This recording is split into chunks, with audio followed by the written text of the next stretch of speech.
TV3 News, brought to you by BBC. Last night, a tragic event occurred. The Queen Elizabeth II has died. Therefore, we have decided to dedicate tonight's airtime to her life. Starting off with her childhood. The Queen was born at 2:40 a.m. on 21st April in 1926 at 17 Bruton Street at Mayfair, London. When she was younger, her family did not expect her to one day become the monarch. Her Royal Highness was expected to live a relatively normal, if privileged, life with her close-knit and loving family. But everything changed in December 1936 when her uncle, King Edward VIII, abdicated, leaving her father as king and her next in line. The princess was christened Elizabeth Alexandra Mary in the private chapel at Buckingham Palace.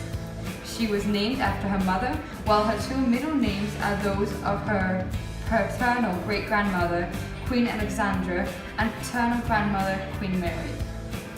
In 1940, at the height of the Blitz and the war years, the young princesses were moved for their safety to Windsor Castle, where they spent most of the war years. Moving on to the interest of the Queen. The Queen takes a keen and highly knowledgeable interest in horses. She annually attends the Derby at Epsom, one of the classic flat races in Britain, and the summer race meeting in Ascot, which has been a royal occasion since 1911. A lesser known interest is Scottish country dancing. Each year during her stay at Balmoral Castle, the Queen gives dances known as Gills Barry for neighbours, estates, and castle staff and members of the local community. The Queen's Ascension and Coronation. On 6 February 1952, King George VI died following prolonged illness. Princess Elizabeth immediately acceded to the throne, becoming Queen Elizabeth II and taking on all the responsibilities which came with her new title. Later in the year, the date was set for the coronation at Westminster Abbey, and preparations began for the spectacular ceremony. The coronation took place in Westminster Abbey on the 2nd of June 1953. It was a solemn ceremony conducted by Dr. Geoffrey Fisher, Archbishop of Canterbury. Television brought home to hundreds of thousands of people around the Commonwealth the splendour and the significance of the coronation in a way that had never been possible. Stores and shops closed down just to watch this glorious event. The coronation was followed by drives through every part of London, a review of the fleet at Spithead, and visits to Scotland, Northern Ireland and Wales.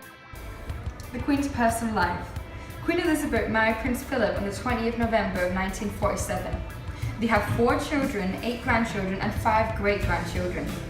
Through the early years of their marriage, they lived in a relatively normal life as a naval officer and wife. The Queen's succession changed as she took over a new role and the Duke of Edinburgh a new status.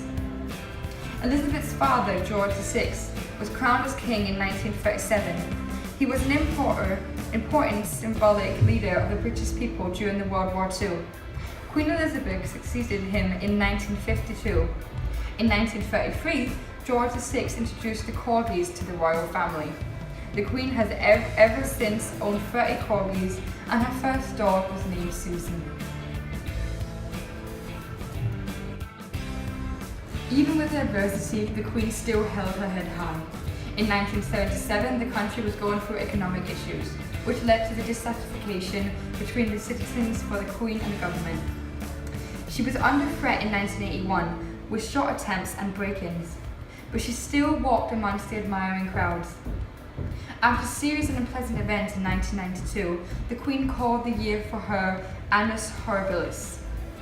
The marriages of 2 of her children, Princess Anne and Prince Andrew, broke down.